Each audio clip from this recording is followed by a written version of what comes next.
Olá pessoal, estamos de volta com o programa Sabores da Terra. Guta mexendo no nosso risoto. Risoto quase pronto. Quase pronto. O risoto demora mesmo, gente. Esse arroz ele é duro, ele é um pouco mais... E na verdade ele tem que ficar um pouco al dente também, né, Guta? Tem que ficar al dente. Mas vai aí de 15 a 20 minutos pra gente finalizar ele, colocando aquele caldo que a gente dissolveu. Caldinho de carne. Caldinho de carne, tá? Marquito, eu vou pedir pra você mexer. Deixa comigo. Enquanto eu vou picar a pera pra gente colocar aqui. Acho que eu vou pôr um pouquinho mais de água aqui. Eu te ajudo, fica tranquilo. Então agora nós vamos cortar a pera.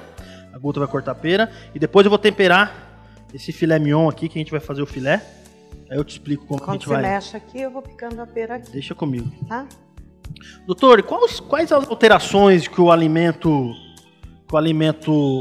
faz no indivíduo mais jovem e no indivíduo da terceira idade é melhor?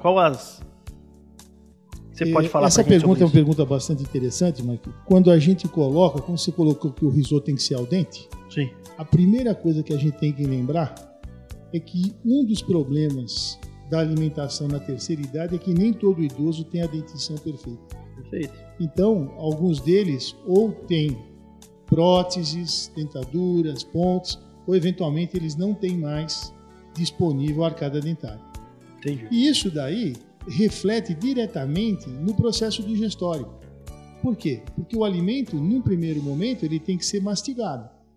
E outro problema que costuma acontecer junto com alguns idosos é que eles têm, ao longo dos anos, uma diminuição na produção de saliva, né? Então ele tem o que a gente chama de xerostomia, a boca fica seca. Então uma queixa muito comum dos idosos é a boca seca. Entendi. E quando você tem um alimento que deveria ser mastigado para que as enzimas da saliva, a pitialina, a amilase da saliva, conseguissem dissolver esses alimentos, já começar um processo de digestão, eles acabam sendo deglutidos parcialmente inteiros. Sim. E isso faz com que também eles tenham um maior tempo de digestão. Logicamente que da mesma maneira como eles têm uma menor produção de saliva, o estômago e parte do intestino também tem uma produção menor de ácido, né? E a digestão acaba se fazendo de uma maneira mais lentificada. A orientação que a gente sempre dá é que o idoso deva fazer de 4 a 6 refeições ao dia. Perfeito. Né? Em porções menores, Sim. de alimentos mais bem cozidos, né? De maneira que a digestibilidade desses alimentos sejam prontamente aproveitados. Perfeito. Uma outra coisa que é fundamental, e a gente tem que lembrar isso para a dona de casa, para os filhos, né? É que o idoso tem que beber muita água, né? Imagine que os extremos da nossa existência, os bebês, os recém-nascidos e os idosos, eles têm a pele muito fininha e com isso eles chegam a desidratar quantidades muito grandes de líquido. Então hoje um idoso de 70 anos mais ou menos tem que tomar no mínimo de 1 a 2 litros de água por dia. Por quê? Porque ele vai perder 1 litro, 1,5 litros pela transpiração, pela respiração, pelas perdas que a gente considera perdas insensíveis. Perfeito. Né? Então, a mastigação, a digestão e o fato de você usar bastante líquido. Por quê? Porque é muito comum o idoso queixar-se de quê? De obstipação, de prisão de ventre. Sim. E isso daí, quando ele faz uma dieta rica em fibra e que ele bebe bastante água, o intestino funciona melhor. Perfeito. Né? E evita os problemas de hemorroida, patologias orificiais, enfim. Então, se fosse resumir, aí seria então hidratação, água, líquido. Água. E essa água não precisa ser necessariamente água, pode ser água, Sim. água de coco, suco, Gatorade, enfim, Perfeito. Coisas das mais diversas. Bacana. Guta, como é que estamos na nossa pera aí? A nossa pera já está quase terminando. Aí você já deu uma experimentadinha? Deixa eu experimentar. Vê se já tá. A pera é com casca, tá, gente? Não precisa tirar a casca. Guta aqui tá chegando, tá? Tá chegando? Mais um minutinho. Então tá. Então, a gente já vai colocar a pera, o restante dos ingredientes. Aí, enquanto eu finalizo, você vai fazer a nossa carninha, né? Beleza, deixa comigo, a carne é minha. E aí? Vem você, é você que tá cozinhando, não sou eu. Sou eu que tô cozinhando? Experimenta Qualquer aí, dia meu. você vai cozinhar pra mim, né, Marquito? Vamos combinar. Aí, ó. Pessoal de casa, nosso risoto. Olha só. Dá uma provadinha. Prova. Você vê, pessoal, que ele fica bem cremoso, tá? Esse arroz especial, ele tem bastante amido. Quanto mais a gente mexe, quanto mais contato um grão tem contato com o outro, solta mais amido, onde dá essa cremosidade, já né? tá ok, eu vou pôr a pera. Então vamos lá. Tá, pôr a Pera. aqui. Bacana. Tá. Uma coisa, Marquito, que você vale a pena ressaltar também é o seguinte: com o passar dos anos, a gente vai tendo uma certa atrofia das papilas da língua. Sim. Então, a sensação do sabor, principalmente o salgado e o doce, acabam se perdendo um pouco. Por isso que muitas vezes o idoso acaba tendo que acentuar mais o sabor do sal e do doce para poder ficar mais palatável, né? Bacana. Mas isso, em algumas situações, quando o idoso acaba sendo portador de patologias cardiovasculares, hipertensão, insuficiência renal, tal, diabetes, você acaba tendo uma certa limitação em relação a isso, o que normalmente torna a alimentação menos prazerosa. Sim. E que não motiva o indivíduo a comer tanto nem comer mais.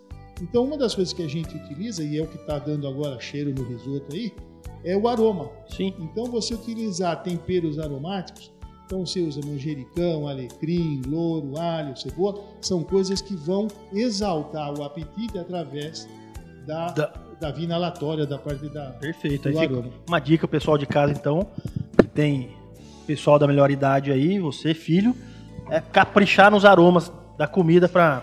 O que você fez, Guto? Bom, Conta pra gente. aqui eu já coloquei a pera, né? Aí coloquei o gorgonzola, que é mais ou menos 200 gramas, umas 150 gramas de queijo parmesão, as nozes picadas, tá? Aí aqui a gente já pode desligar o fogo. Senhor Cláudio, tem alguma restrição de pimenta? O senhor... Não? Então vamos lá, pessoal. Vamos. Só pode terminar, colocando Guto. aqui 2 colheres de manteiga. Pra finalizar. Bacana. E aí a gente deixa ele, como dizia nossas avós, chegando, tá, Isso. gente? Enquanto o nosso risoto chega, eu vou temperar, como a Guta me pediu, o nosso filé. Pra gente... Então é o seguinte, ó. O que eu uso pra temperar isso aqui? Quantas gramas você pediu, Guta? Na verdade, tem 5 medalhões, 5 medalhões. É o 5 seguinte. medalhões, deve ter 1 quilo. Aqui, isso é o nosso tempero. É apenas sal e pimenta do reino. Tá? Pimenta do reino já moída. O interessante seria nós termos um moedor na hora, mas um dia a gente chega lá. Então é o seguinte, só sal e pimenta, por si bem pouco, tá? Também porque a pimenta do reino ela salienta bem, dos dois lados. Tempero é só isso. Inclusive, em qualquer restaurante, restaurantes que são específicos em carne, eles temperam somente com sal e pimenta do reino. E quem tiver restrição, essas coisas, até fica a dica, a pessoa tem que falar, viu? O dono do restaurante, o cozinheiro, não tem que adivinhar se você tem problema de pipi. Normalmente é muito... A pimenta... Tem gente que é alérgico, né, doutor? A alergia à pimenta fecha a glote. Sim. Microfone. Pessoal que acaba tendo gastrite, alguma coisa em relação a isso daí, não pode usar pimenta de maneira mais acentuada. Sei. Mas como você falou, vale sempre a pena lembrar o telespectador garçom aí. E tal, porque... porque, né? A gente não é... Inclusive, no risoto de hoje, eu não coloquei sal, tá? Porque o parmesão é salgado, o gorgonzola é salgado. Então, coloquei um nasquinho de nada, só para dizer que não, para não ficar acentuado. Agora o Marquito vai preparar o nosso medalhão de filé. Preparar esses medalhões. Vou fazer Vou selar ele, Guta. Uma coisa nova também é na manteiga e no azeite, tá? Tá novo. Dá um ar. Dá uma diferenciada. Não liga não, pessoal. É bastante, mas essa gordura fica na panela, tá? Não passa pra carne e não faz mal pra saúde, viu, doutor? Pode ficar tranquilo. Mas o azeite extra virgem tem uma série de propriedades além disso, né? Positivas, né? Além disso. Ô, doutor Cláudio, e o vinho?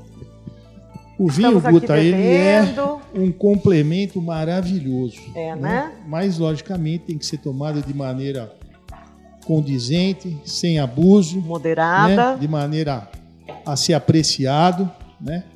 E as bebidas alcoólicas, elas, se forem colocadas e tomadas de maneira correta, elas acentuam o gosto dos alimentos, destacam o gosto dos alimentos.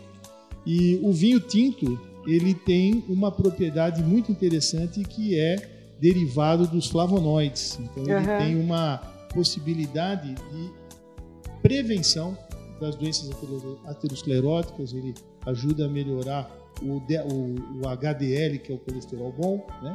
Ajuda a diminuir o colesterol ruim. Então são situações que realmente fazem bem. Então essa história de uma tacinha de vinho nas refeições, antes das refeições, não é lenda nem desculpa de quem quer beber. Não, pode tomar. Pode tomar. Bem. Moderadamente. Mas é só uma pode. tacinha. Então tá Lembrando bom. que é só uma tacinha, né? Então tá não bom. pode ser uma taçona. Né? Vamos lá, pessoal, Tá vamos bom. por parcelar aqui, ó. Pessoal de casa, toma cuidado, tá?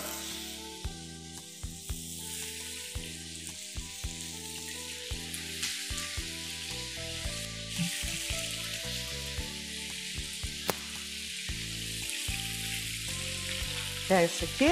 Muito obrigado, Guta.